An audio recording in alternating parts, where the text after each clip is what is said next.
Hi, my name is Ken Mobley. I'm a faculty member at the University of Iowa in the Department of Health and Human Physiology. By training, I am a certified recreational therapist and began my work in Cincinnati, Ohio, in long-term care. A lot of hip fractures, heart disease, stroke, substance abuse among the elderly at a large county health facility in Cincinnati, Ohio.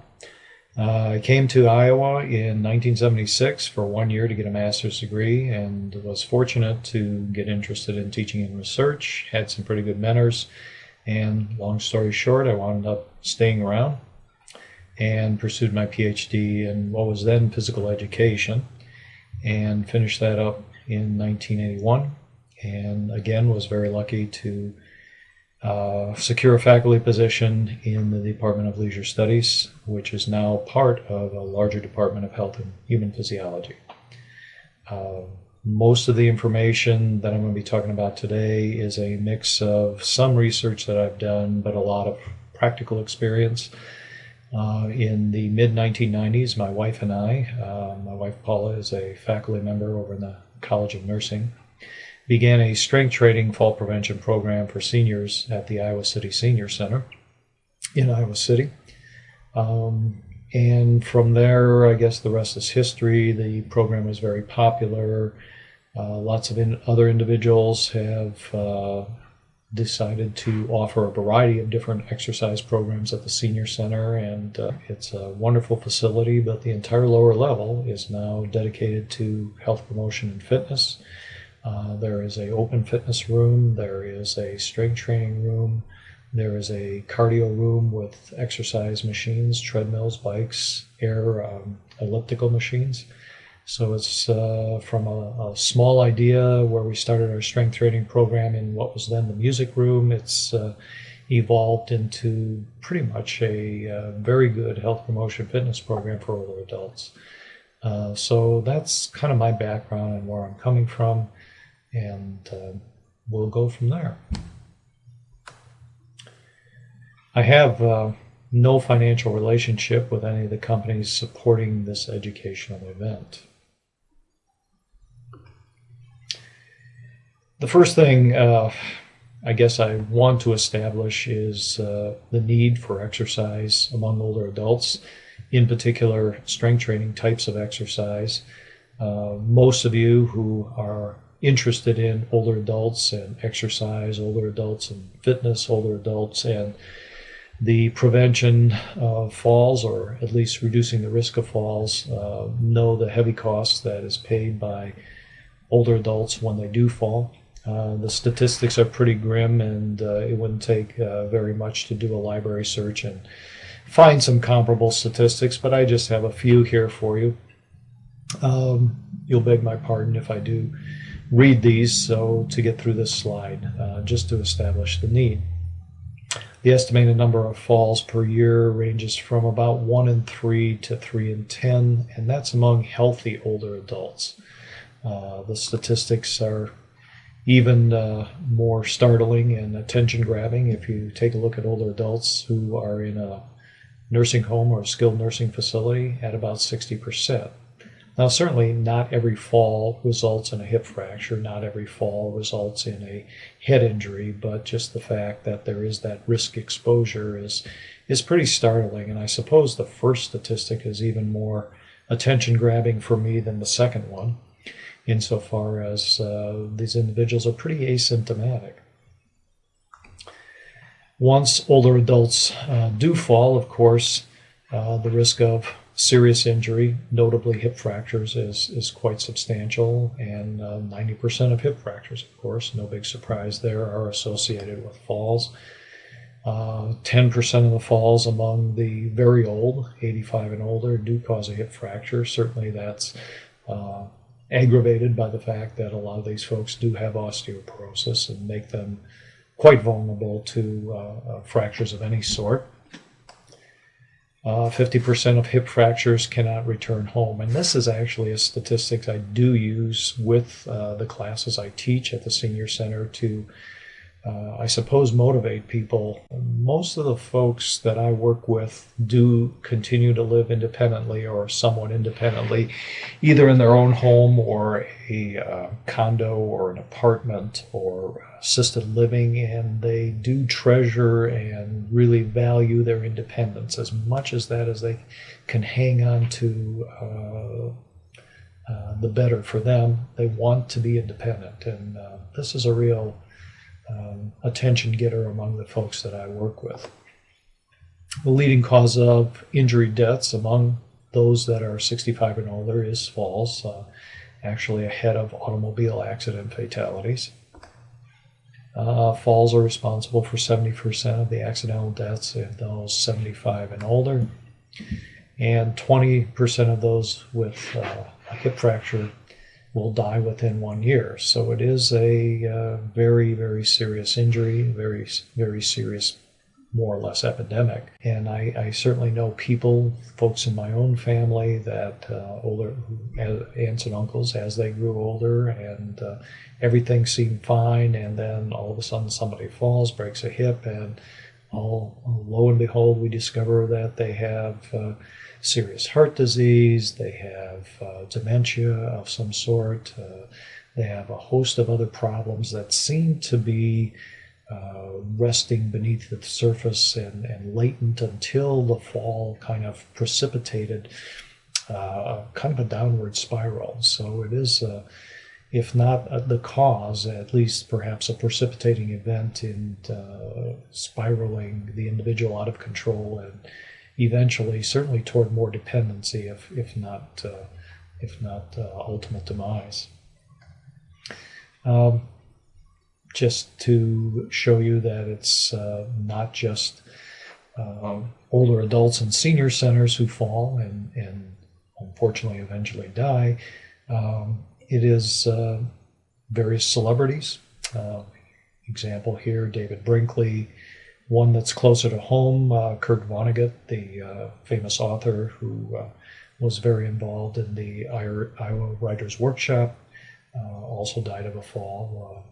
One of his friends at his funeral said he always thought he would die of lung cancer because he was a chronic and heavy smoker, but he fell, as I understand, on his front porch stoop in New York City.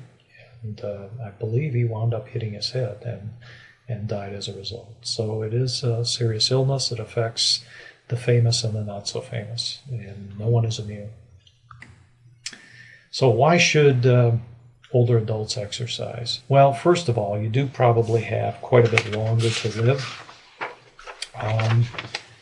Obviously, in the news today with Social Security being questioned relative to its solvency, the life expectancy of individuals has gone up quite a bit of time. So back in the 1930s, when Social Security first started, everybody figured that even if you had to pay Social Security for a few years, the person probably wasn't going to live a lot longer. And gosh, who knew? People are more and more likely to live to age 80 and even longer. And obviously, you'd like to be functional, independent, and self-determined as much of that time as you possibly can be. I work on a lot, maybe more than anything else, is convincing the people that come to my programs, predominantly older adults, if you don't do anything, it's not okay. That if you do nothing, you're actually deteriorating. Lots of folks I work with think, okay, well, if I sit down or if I abstain from physical activity, I may not be getting better, but I'm not getting worse. And that, of course, as most of you probably know, is a fallacy. When you do nothing, something is happening, and something no good, unfortunately, is happening. We become unfamiliar and less stable with respect to posture. That's certainly relative to both stable posture, static balance, for example, as well as dynamic balance, how well do you balance when you're moving around. We work on both those things in the programs that I run, the strength training programs. So Muscle tone and muscle strength are intimately related with one's ability to balance, particularly, for example, we give our folks a static balance test. It's called a stork stand. It's basically just standing on one foot, see how long they can balance. For the most part, not very many of them can balance the entire time we allow, which is up to a minute. Compare that to young adults. I run my students through this program and they easily balance on one foot for a minute. So you clearly see a lot of problems there. How well do you balance when you're changing direction? Dynamic balance. This is when older adults are actually most at risk, when they're changing directions, when they're moving around the fluid inside their semicircular canals and causing some instability. If they have some other sensory deficits relative to, say, vision, poor understanding of joint sense or proprioception, those add to the risks. Perpetuation of a sedentary lifestyle. I think I want to kind of put this with the next point of chronic muscle weakness, because they kind of go, of course, hand in hand, and it's related to the comment I made earlier. If you are doing nothing, it doesn't mean that you are stable and not getting any worse. Indeed, you are getting worse. Of course, most of you probably know that, say, you send an astronaut up into space in a weightless condition over a sustained period of time, what winds up happening is that the person loses bone mass and they come back oftentimes with quite a bit of mineral loss in their skeleton. And that's part of the reason why the United States doesn't keep their astronauts up in weightless conditions for a long, long time. And part of the reason why occasionally when you have film clips of the astronauts, they're up there in a weighted vest or doing some resistance training and trying to promote or at least minimize loss of mineral content from bone. Well, of course, your muscles are going to react the same way. If they don't have to do any work beyond what's normal, they're not going to get any stronger. That, of course, is exacerbated in a weightless condition. So we need to challenge our muscle systems, not inordinately so, but we need to expect our muscle system to do maybe a little bit more work than it's accustomed to in order to get a little bit stronger and maintain function. So a sedentary lifestyle kind of feeds on itself. Certainly all of us have felt at times then we'd like to just sit down and relax, and all of us, including me, give in to that bout with being tired and just wanting to relax. But it is important to challenge in a small way your muscle system every day, or at least most days of the week, to avoid getting worse and losing the substance of muscle and seeing the muscles get smaller and weaker. Condition called frailty. There's a fancier name for it called sarcopenia, but I think frailty is more understandable and a little more user-friendly than the fancier term. I put these three together. Of course, when we have folks exercise and we do strength training in particular with the older adults that I work with, we of course want to avoid actual falls. We want to address some of the risk factors that have to do with falls. Of course, chronic muscle weakness, particularly in the lower extremities, is an excellent predictor of falls. Obviously, muscle strength and the girth of, for example, your quadriceps femoris muscle group is going to be a negative predictor, predict fewer falls, if you will. But it's kind of the last one that interests me the most. The fear of falling can actually paralyze individuals. We did a study here in Iowa City where we compared, and this is certainly not a clinical trial, it's more of an evaluation of a program than it is really high-end type of research experiment. But nevertheless, what we did was we compared folks who participated in our strength training program sometime over the previous year to a comparable group who did attend the senior center, was otherwise pretty healthy, same age, same mix of males and females. They actually were regular exercisers for the most part. What they didn't do was do any strength training. So these are the folks who also have do some walking, they might do some Tai Chi, they might do some other things. So it's certainly not an inactive comparison group. And what we found out was that the group that did the strength training fell about half as often. About 1 in 4 of those individuals fell within the past year, whereas about 1/2 of the folks in the comparison group, who again were otherwise healthy, fell within the past year. Now, fortunately, nobody got hurt very seriously. Well, there was a fracture in each group, not a skull fracture and not a hip fracture. There was a broken wrist and a broken ankle, which I suppose if you have to break something, that's a little more desirable than breaking a hip.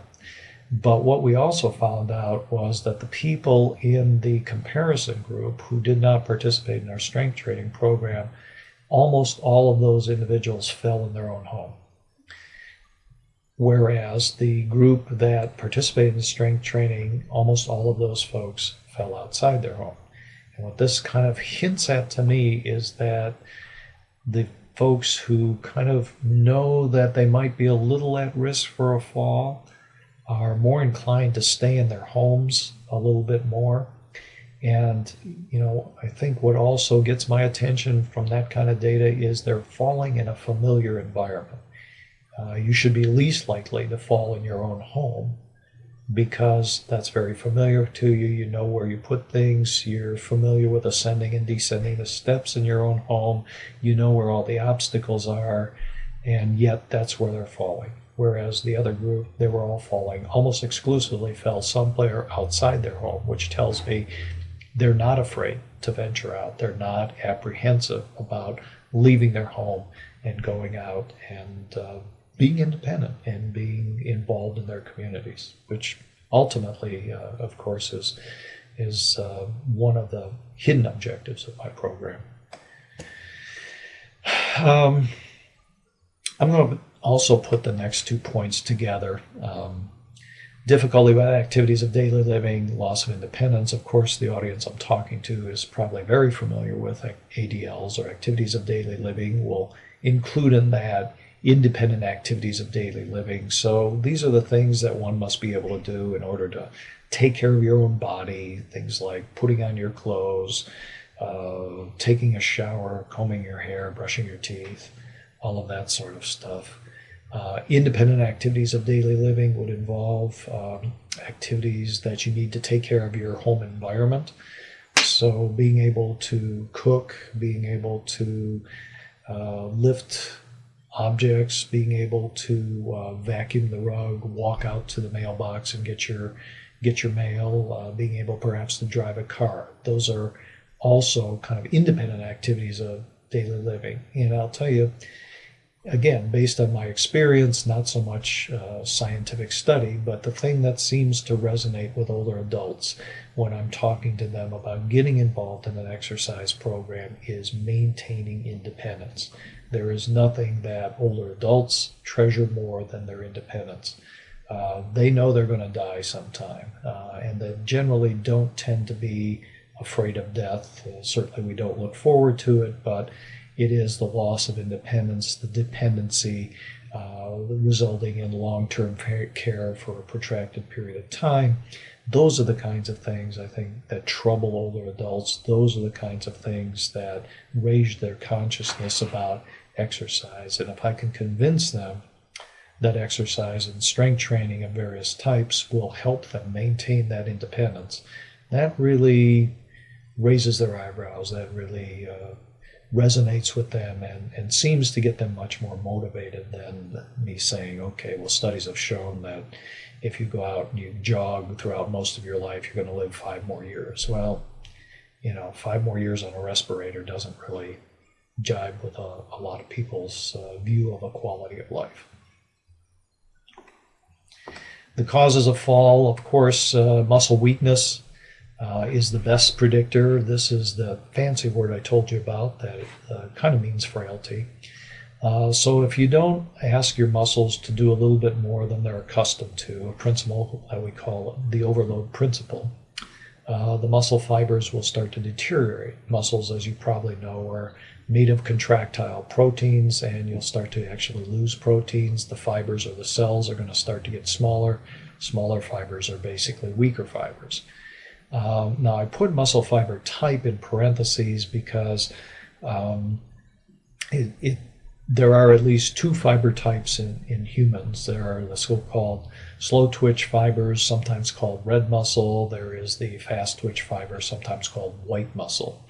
In our normal daily activities and the routine things that we do every day, from carrying in a bag of groceries to walking down the sidewalk to working in our garden, we tend to use more the slow twitch or the so-called red muscle fiber. It is only when we ask our muscles to do a little bit more work than they're accustomed to, then we recruit or we activate the so-called white muscle or the fast twitch muscle. And these are kind of the strength types of fibers, the fibers that are involved in ballistic or near maximum effort types of activities. So running up a flight of steps, picking up a very heavy object, things like that would involve a lot more fast twitch or white muscle fiber. And not so much my findings, but the literature pretty much shows in much more scientific studies than I've ever done, that when you strength train, particularly when older adults strength train, they get those fast twitch fibers involved and moving again. It's kind of an odd observation, but if you want a real reward as an instructor in an exercise or a strength training program, all you have to do is kind of give the older adult a functional test 1 week. A very simple one is called the time stands test. How long does it take you to stand up and sit down 10 times? Very easy, field-friendly type of an evaluation. And what we would find out is, particularly for an older adult who is not accustomed to exercise, we give them that test just before we start a program. 2 weeks later, they've cut the time 10-15% that it takes them to stand up and sit down 10 times. Now, are they getting genuine muscle strengthening? Are they adding contractile proteins to their muscle fibers in that short period of time? Probably not. But it seems as though they're kind of activating and reestablishing those neuromuscular pathways that cause those white muscle or fast twitch fibers to start working again. And it is that kind of wake-up call that I hypothesize causes the improved performance. Now, of course, over a sustained period of time, if the person strength trains or walks or really does any sort of exercise that is asking their body to do a little bit more than normal, they're going to get some genuine improvement in muscle fiber function and mass. Your muscle fibers are going to get a little bit bigger, often not so much noticeable as it is functionally improving. So it has to do a little bit with muscle fiber type. Balance and gait impairments obviously also will contribute to falls, and this kind of goes hand in hand with another point I'll make a little bit later.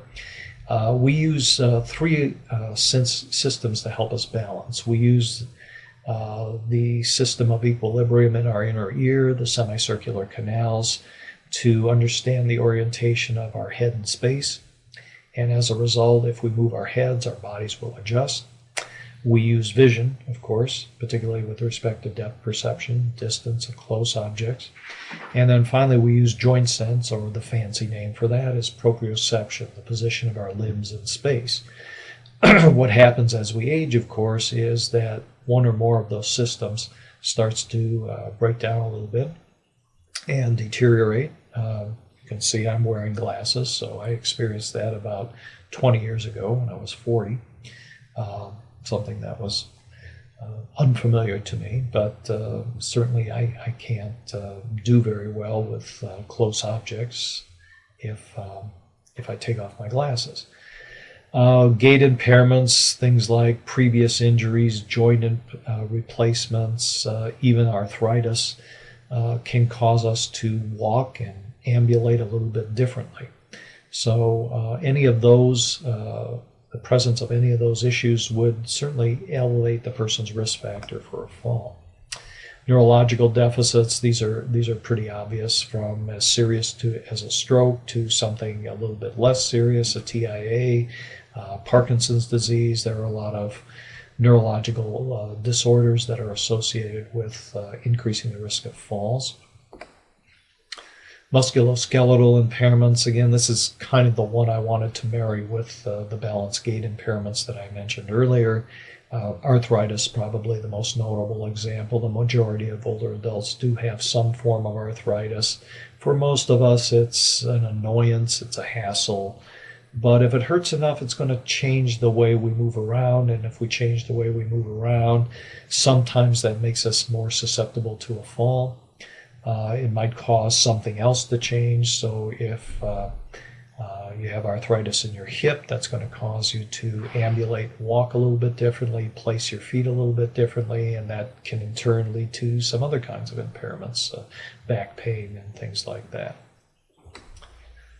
Visual impairments, another one that we could kind of marry with the point I made earlier on balance and gait impairments. So if you have visual deficits, if you have, and interestingly enough, a lot of folks with hearing problems also have balance problems, and that's because, again, as most of you probably know, being in the health-related fields, the mechanism for balance is very close to the mechanism for hearing in the inner ear. So when you tend to see people starting to have hearing deficits, a lot of times they will have associated balance deficits. Tinnitus or ringing in the ear is associated with some decrements in the individual's ability to balance. Usually that's static balance, and you can see that quite a bit when you ask a person just to balance on one foot for up to a minute. Medications, most of the audience probably knows the risk of drug interactions and unforeseen drug interactions better than I, but certainly that interaction can make the person euphoric. The person can be a little bit lightheaded, have a little vertigo. That, of course, will contribute to a fall.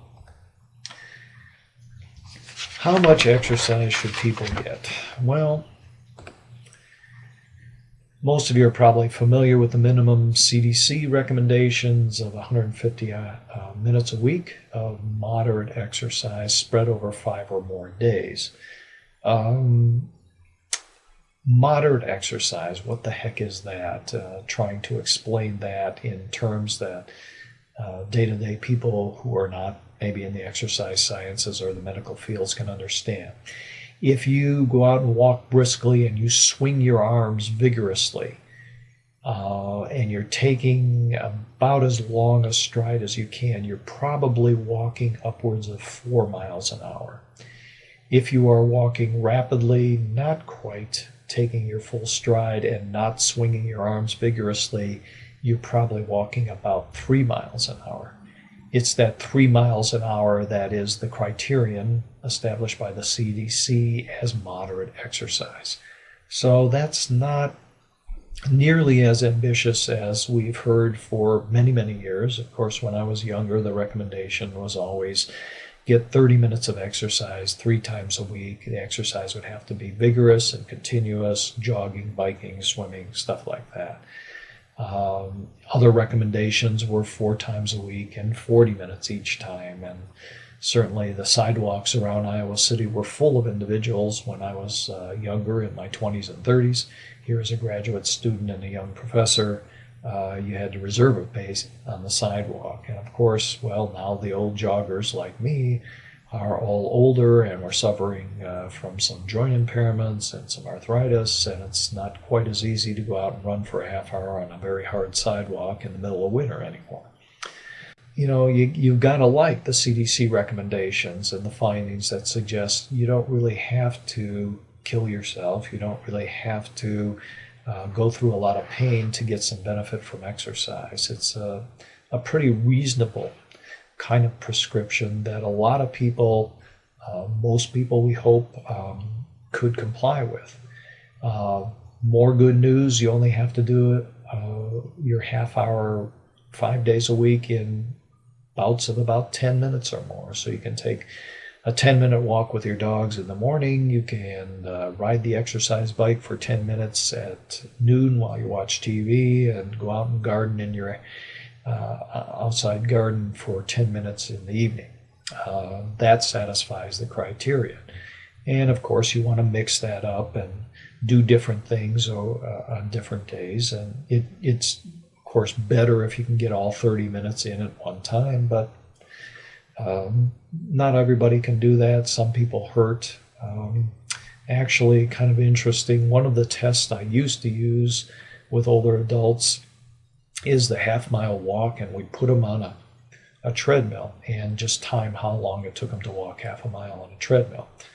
And I stopped using that test because what would happen is I'd say about 60%, 2/3 of the older adults couldn't complete the test. They couldn't walk half a mile. And it wasn't because of emphysema or cardiovascular reasons. It just, their knees hurt, their ankles hurt, their back hurt, their hips hurt, joint problems. So while, we would like everybody to be exercising 30 minutes a time each of the 5 days they choose to do the exercise, it's not always possible or realistic. The kind of other interesting thing about this recommendation, at least the first bullet point that you see on your screen, is that the compliance rates for the 30 minutes 3 times a week recommendation that was prevalent when I was younger was lousy. Most people didn't want to. Most people couldn't comply with that recommendation. In fact, it was risky for some people, of course. Latent cardiovascular disease, excessive weight made it very difficult for a lot of people to comply. They were frustrated and or scared. So as a result, very, very small percentage of our population, young and old, complied with a judicious exercise recommendation. I think this recommendation is attainable. I think it is within reach of most individuals. It's reasonable, and it's going to still produce benefits, and you don't have to take your life in your hands and worry about precipitating a heart attack for the most part when you're exercising moderately. So I think it's a very prudent, reasonable recommendation, and hopefully we'll see the compliance rates, particularly among older adults, improve as a result. The other piece of the recommendation I have up here is the muscle strengthening part. Research has shown that you pretty much need to strength train a couple times a week to maintain and maybe slightly improve your muscle strength. If you want to improve more, obviously you would train 3 times a week. It should be every other day. You should not strength train on back-to-back days, whereas the moderate aerobic exercise, the brisk walk, one could do that 5 days in a row without any significant joint pain or pain as a result. With the muscle strengthening, back-to-back days would probably result in a lot of muscle soreness. The other good news, you need to use light resistance. So remember, a lot of the folks that I get in my program are older adults who've never lifted weights in their life. A lot of them were told that it wasn't good for you, that it would make you muscle bound. Even if they played athletics in high school or college, it wasn't common for athletic teams to do much strength training, even into the 70s. It was somewhat the exception rather than the rule. Of course, they all do now, and that holds for men and women, and it holds for almost any sport. But there is some apprehension out there among the older adults in our society right now. Hopefully that'll change as the young people who are familiar with strength training progress into older adulthood. But having said that, we emphasize light resistance. What do I mean by light resistance? Most of the folks that I work with are using 2 to 5 pound hand weights, or what we used to call dumbbells. So 1 in each hand. High repetition. I would rather a person lift a lighter weight more times than a heavy weight fewer times, which is a little bit upside down with respect to, say, something like athletic performance, where people want to work, our athletes want to improve their strength, the approach there is heavier resistance and fewer repetitions. But we're working on functional strength more than the kind of strength associated with high-level athletic performance. So I think that's a reasonable approach. You want to make sure to work all the major muscle groups, so upper extremities, lower extremities, muscles that move the head around, the neck, as well as the core body strength, which is actually the biggest challenge. It's hard to find good exercises to encourage people to do core body strength. A lot of the exercises that are good for core body strength also require individuals to get on the floor. A practical concern is that some older adults, many that I work with, have difficulty getting down on the floor, getting up from the floor. So if I do any exercises on the floor, I only make them get down and get up once, the way I plan my program. And I try and get a sense of whether they're able and willing to get up and down from the floor on a mat or on a carpet before I introduce those exercises. There are some substitutes we can do in a seated or standing position that if the person has pronounced arthritis, if they have a hip replacement, knee replacement, it is obviously not a lot of fun to get up and down from the floor. Just to give you an idea about the kinds of gain you can get, across the bottom of this diagram, and I'm sorry it's a little blurry, but you have the exercise dosage. So a person doing no exercise, mild exercise is something south of 3 miles an hour as a walk. Moderate exercise is our CDC recommendation, a vigorous walk or a brisk walk. Heavy exercise would probably be represented by jogging. The good news, and on the left, on the vertical column, is some sort of fitness outcome. So you could put a 12-minute walk in there. You can do arm strength, leg strength, hand-eye coordination. You can put balance over there. You can put a dynamic balance. How well do they walk through an agility course that you've set up? There's a lot of functional fitness outcomes and assessments that you could look at. But I want you to notice the trajectory or the slope of the line, that you get the most gain going from none to mild and mild to moderate.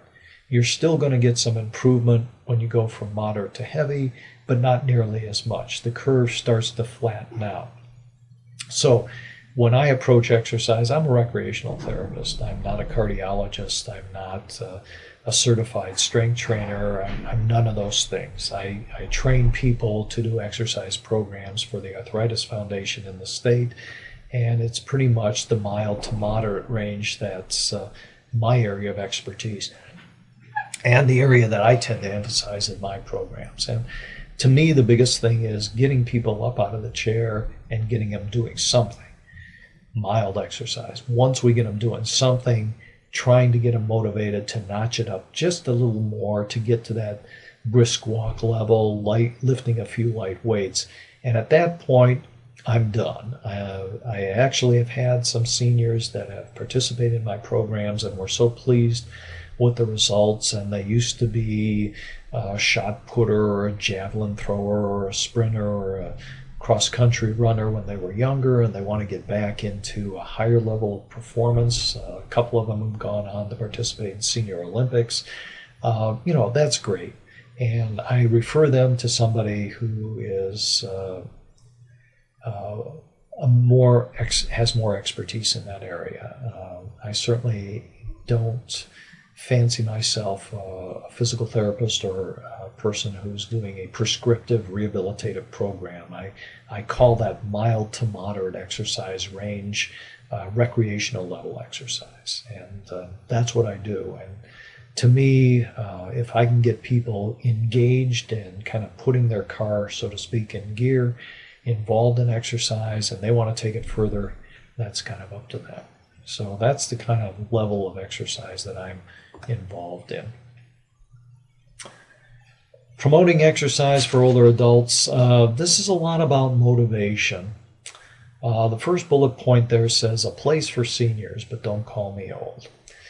In the best of all worlds, older adults could exercise side by side with young adults and folks who are middle aged, and nobody would think anything of it. Nobody would feel embarrassed. Nobody would feel like I can't do that as well as that person can do that, so therefore I shouldn't do it. But the fact of the matter is that older adults know they can't match up.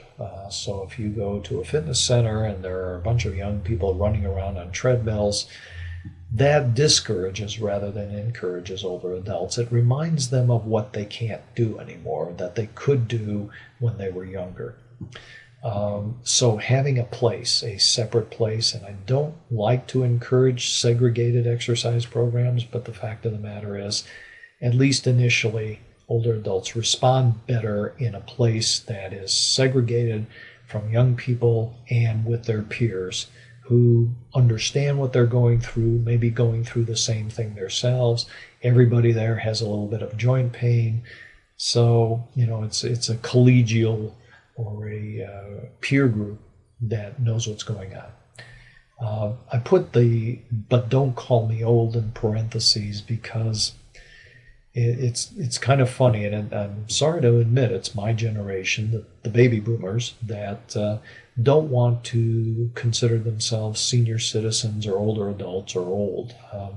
And as a result, they tend to stay away from senior centers where a lot of services would actually do them a lot of good. So even though the boomers are the jogging generation, nowadays a lot of my peers have decided to dispense with exercise, but they don't want to feel like, or they don't want to be called old. They don't want to be considered old. I suppose it's a bunch of neuroses that's associated with my generation of boomers. But so as a result, even if you have a senior center, a lot of times the people who should be there, who would benefit the most, often don't come. And that's too bad. Getting past psychological barriers. These are kind of odd things, and this is certainly not hard science, but these are observations that I've made over about 15 years of running exercise programs for older adults. A lot of older adults have a problem of paying someone else for them to exercise. It's a foreign concept to them. Many people in my generation, of course, the baby boom generation, had physical education in high school and maybe in junior high. Didn't have to pay for that. May have had physical training as part of their military service. Didn't have to pay for that. And may have been part of the jogging boom. Didn't have to pay for that. So why should I pay someone now for getting involved in exercise? And of course, most exercise programs aren't free. Some are expensive, some are moderate, some charge only a nominal fee. A lot of people have difficulty with that. The second issue, although it's getting less the case, women exercising. When my wife and I first started this program, we were still working with, I suppose, our parents' generation who were moving into, I guess, their 50s and 60s and 70s during the 1990s. And the idea that women exercise much less actually lifted weights was a very foreign concept that we had to kind of get past. I had certainly many conversations with women concerned about becoming muscle-bound and being unfeminine and things like that. Once they participated and saw some of the improvements, we quickly got past that barrier. But of course, one had to convince them to lift the weight in the first place to get past that barrier. Also, with some women, the issue of sweating, sorry to say that, but the issue of sweating seemed to be a barrier. You can exercise, but you weren't supposed to sweat. And as a notorious sweater myself, I had to kind of grit my teeth and say, well, it kind of comes with the territory sometimes. We tried to use the word perspire, and that seemed to be maybe a little bit more palatable to the women. But as we see women of the baby boom generation and, of course, Generation X and Generation Y, where women's athletics, women exercising is more accepted and more routine and more the norm. Hopefully, maybe we'll get past a couple of these barriers. Support systems. Who provides the instruction? Now, of course, I provide the instruction, and of course, now that I'm an older adult, I'm a peer instructor, and I'm pretty well accepted. The programs that I run, I do because it's an opportunity to get my students involved and to get them some practical experience working with seniors and running exercise programs. And I'll tell you one thing, the older adults that we have in our classes love young people. They'll talk their legs off. The whole room perks up when the young people come in and lead some of the exercises, and it's a nice thing to watch. And it's not intuitive. You think that older adults would kind of reject leadership from a young person, but that's not been my experience at all. They really love to have the young people in there and leading the classes. One of the other features over at the Senior Center is a strength training room. This is not actually the room I use for my exercise program. I use a separate room, and we use free weights that are unattached. But in the strength training room, there are some strength training machines, and that's more of a drop-in situation. I think there are 8, perhaps a few more machines now. I know the Senior Center keeps trying to acquire more machines. And initially, the seniors who attended the Senior Center were reluctant to use that room, and I think it was because they didn't know how to use the machines. And so what the staff at the Senior Center did was start to have a person there to act as a supervisor, usually a young person, and that the older adults, when they wanted some help, would have somebody that they could ask to demonstrate how to use the machine, to give a little moral support and encouragement to the individual. They wanted to know that they were doing the exercises properly. So that kind of spontaneous instruction and the availability of someone who at least knew how to use the machines seemed to be very helpful with respect to getting people involved in the exercise program. And this was kind of on their own. Okay, take a little bit more macro view here.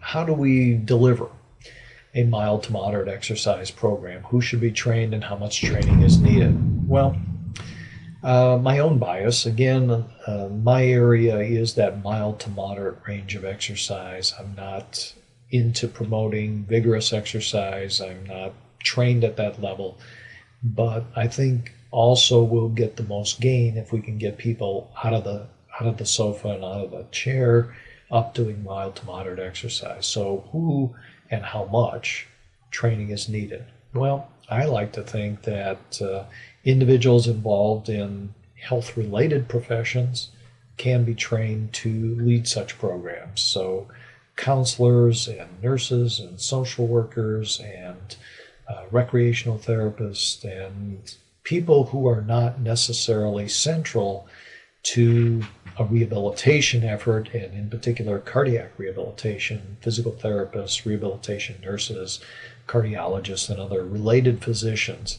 I don't think we're going to be very successful if we say, well, we must have a physician there supervising a physical therapist running this kind of mild to moderate exercise program. It's not that certainly they couldn't do it, certainly they could, but if we want to disseminate it and get most older adults involved in exercise, we're going to have to rely on some paraprofessionals, some health-related professions to deliver those programs. How much training is needed? Well, I think I can accomplish training an individual in about a day, a one-day workshop. In fact, I do that. I'm the state trainer, one of the state trainers for the Arthritis Foundation. I do land-based exercise training. I do aquatic-based exercise training, and we do a one-day workshop. The person completing the workshop then takes a certification exam, and if they pass the exam, they're credentialed for 3 years. And then they have to renew the credential, go through a mini training every 3 years after that. So It's not rocket science. It's not probably it is very practical stuff. Um, and I think if we expect a lot of people to adopt a regular exercise habit, we're going to have to draw in some other health-related professions beside those with the high-level training.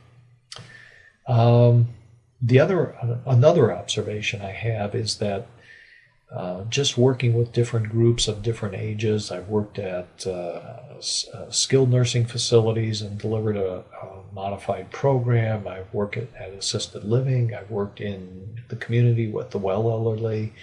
I've worked in all kinds of situations and done demonstrations and programs in all kinds of situations. And to me, just kind of ballparking, we have three different cohorts or groups that we're working with in terms of what they're able to do, how well they're able to function. Our first group, the pre-elderly, the 50 to 65, technically, I suppose, in some circles, if you're 50, you're an older adult. I believe AARP, to be a member, you have to be 50. I think to be a member down at the Iowa City Senior Center, you have to be 50. So I guess if you're 50, you qualify. And I do get some folks who are in their 50s and early 60s in my programs. For the most part, they're pretty much 100% functional, unless they have some latent disorder that we need to be cautious of, and certainly we want to know that. But they can do most things. They don't have much difficulty getting down on the floor, doing some exercises, getting up from the floor, maybe doing a little bit more than I would normally introduce to the second group. The early to mid-elderly, I guess the bottom border on that age group, 60. I struggle with whether I should say 65 or 70 here. It seems like 70 we see a lot of changes with respect to capability, even if the person is active. But this group, this is kind of my target group. These are the people I most commonly work with in the community setting, is the 65 to 80-year-old group. They're starting to experience some deficits. They might have a few manifested chronic conditions, quite a bit of arthritis, as you might guess, some high blood pressure, diabetes, some other related disorders like that. There might have been a fracture in there as a result of a fall. Probably with this group, for the most part, not a lot of hip replacements, but an occasional one, an occasional knee replacement. Then our late retirees, our 80-plus group, these are the folks that are starting to get pretty frail, especially if they haven't had a regular exercise program, although certainly just because they're 80, it doesn't mean that they're automatically going to be frail. I can remember, and I'll show you later on a picture of a group I work with at a assisted living center. The oldest person in the group was 98, and she was the fittest person in the group. She would walk vigorously before she came to our exercise group, and then we would work out for about an hour. She was very fit, very clear, very capable, probably the most mobile and the most functional member of our group, and the oldest member of the group. So I don't want to characterize everybody who's over 80 as frail and at risk for a fall. Certainly, the best of all worlds, it wouldn't be the case. Okay, so how do we get older adults to kind of stick with a program? It seems like structure and scheduling makes a difference. Structure insofar as they like to have an individual there to lead the exercises, even if they know the exercises. The same thing with the schedule. So to get involved in my class down at the Senior Center, one must sign up, and you schedule, usually is going to meet 9:30 Tuesday, Thursday. And then I say to them, well, look, I'm not only going to teach you and demonstrate the activities and the exercises, but once we do this, you're going to be able to do this yourself. Next semester, we have the same program, same people are there. And I said, well, why do you come back? And they said, well, they like to have it on my schedule. I like to know that it's going to be in the same place, at the same time, on the same days of the week with the same people. that's predictable, I suppose. Take the next 2 bullet points together. Someone has my back in the social interaction. It's important that, and I've raised this point earlier, that the older adult be exercising with peers, with people who understand what they're going through and have gone through the same thing. Sharing the same history, not only in terms of their health and function, but also in terms of their life experiences, makes the group more cohesive. And social interaction is very important. A lot of people discourage talking in their exercises groups and want people to be quiet and pay attention all the time. I don't do that. I encourage interaction. I encourage talking. We tell jokes. We tell stories. All sorts of stuff like that. And I think that social interaction, that fun element, if you will, helps people come back time after time. And knowing that your friend or your peer is going to be there encourages me to be there. I have to kind of hold up my end of that commitment. So the compliance rate for my exercise program is actually pretty good. Most of the people attend about 80% of the classes that I offer once they actually commit themselves to participate. We need to alter people's thinking about exercise. We need to help them think about it as a lifestyle habit, as something you do every day. You get dressed, you eat breakfast, you eat 3 meals a day, you get 8 hours of sleep, and I exercise. That's part of my day. It's part of who I am. And once you find people embracing exercise and making it part of their day, I think you're going to find your compliance rates are going to be a lot better, because now it's normal. Now it is a thing that I do and that my friends do, and we think of it as, I think of my day as incomplete unless I've done my exercise. It's also kind of a payoff for some facilities that get underutilized. I have lots of friends, of course, in the recreation business. That's kind of what I do, is train individuals to run recreation centers, to work with individuals in recreation programs with disabilities. And one of my friends said that you build a pool not to make money, but to attract people to your community. Well, one way you can extend the use of the pool, even though pools are underutilized, is to use the pool as an exercise environment.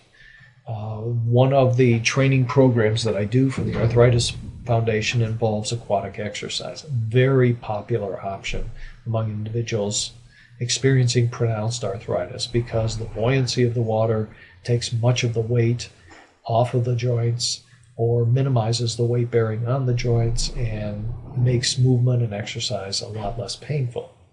The other thing the water does, even though it takes weight off the joints, is it provides resistance. The weight of the water must be moved around, and it promotes strength and strength gains as a result.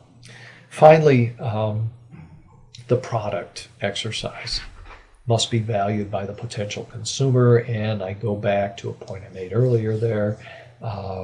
It's valuable if your consumer, your exerciser, your older adult can see that it promotes independence. That's what they value.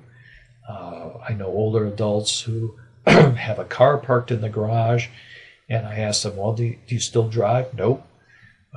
Do you value, or why don't you sell the car? Oh, no, I couldn't do that. And I've been trying to figure out, well, why is it that they want to keep that car even though they don't need it and they don't use it? Well, they might need it, but they don't use it. And it's a symbol of their independence. And to surrender that means that I'm more dependent. And I think, if we can convince people participating in a regular exercise program is going to promote that independence, I think they'll value that at least as much as that car in the garage that they're not using. How risky is exercise for older adults? Well, like I said, my area of expertise is mild to moderate exercise. You want to be wise, you want to be prudent, you don't want to be pushing people into areas of exercise and intensities of exercise that's going to endanger them and certainly make you irresponsible and liable. Some organizations have their participants sign off as a whole with a hold harmless waiver. You've probably seen those before. I do encourage my students to purchase liability insurance. It's usually not very expensive because what we do isn't very risky. We do consult the individuals or ask individuals who participate in our program to consult with their physicians to get a release. I can say that over 15 years of doing our strength training program, again, remember, light resistance, and we have a descriptive statement that the person can give to their physician or read to their physician over the phone. Not one physician has said, my patient, my consumer can't or shouldn't participate in our exercise program. And I've had individuals with bypass surgery, I've had individuals with emphysema participate in our program, and without incident. So again, it's that mild to moderate level that we encourage. We also encourage an atmosphere of do what you can, but if it hurts, stop, don't do as much, do it slower. It's not a competition. And I think the fact that we keep it fun, we keep it social, we keep it interactive also kind of encourages, no one looks down on somebody else who can't do as many repetitions or can't lift as much weight. It's a supportive environment, and that's a good thing. In terms of credentials, my own bias, I'm most familiar with the Arthritis Foundation Exercise Certification Program. They have both a land-based training program and an aquatic training program. Right now, the aquatic seems to be the more popular of the two. The land-based certainly is an option too. And it's in the land-based, actually, that the Arthritis Foundation has, for the first time, actually said that we can start using some light weights. Now, in my strength training program, of course, I've done that for many years, but that sort of certification gives you the foundation, the practical foundation that you need to run an exercise program and help folks get a good result without engendering a lot of risk. It doesn't make you an exercise physiologist, it doesn't make you a cardiologist or a physical therapist, but it's enough to get the job done. This is a busy little slide, and I'll let you read most of this on your own. I suppose you can print this out or go back to the slide and read all of these, but this is the screening mechanism that we use. This is besides giving the physician or reading to the physician a description of our program, we also have our exercisers complete this as simple yes/no answers to all of these. If you have a yes answer to any of these, we want them to consult their physician. The most common yes answers, number 5, bone or joint that could be aggravated. A lot of folks that are older adults have arthritis, and sometimes your joints hurt, and that's kind of comes with the territory of getting older. Blood pressure is another one where we have quite a few older adults with high blood pressure. But again, if that flag goes up, they consult with their physician. And again, after we describe what our program entails, no physician has turned us down. No physician. In fact, I've got a very friendly and productive relationship with quite a few physicians around town, and they even refer patients to the senior center for exercise, and there's lots of choices. I'm not trying to sell my program. I don't need extra consumers. I have a full class every time. So, but there are lots of choices. There are a little bit more cardiac or cardio-oriented classes. There's a little bit more aggressive strength training. You can do balance training. You can do Tai Chi, various dance classes, yoga. You name it, they have it, and it's really a wonderful facility. Last diagram I have here, or slide I have here, this is the folks that I worked with at the Assisted Living Center. Of the, I think there's 12, if I'm counting right, 12 or 13 older adults in this picture. Uh, of the 12 here or 13 here, all but two came to our program in walkers. So we did you can kind of see some of the walkers back here. We did a lot of exercises in the seated position. We did a lot of exercises with them standing on either side of a chair or on either side of the walker.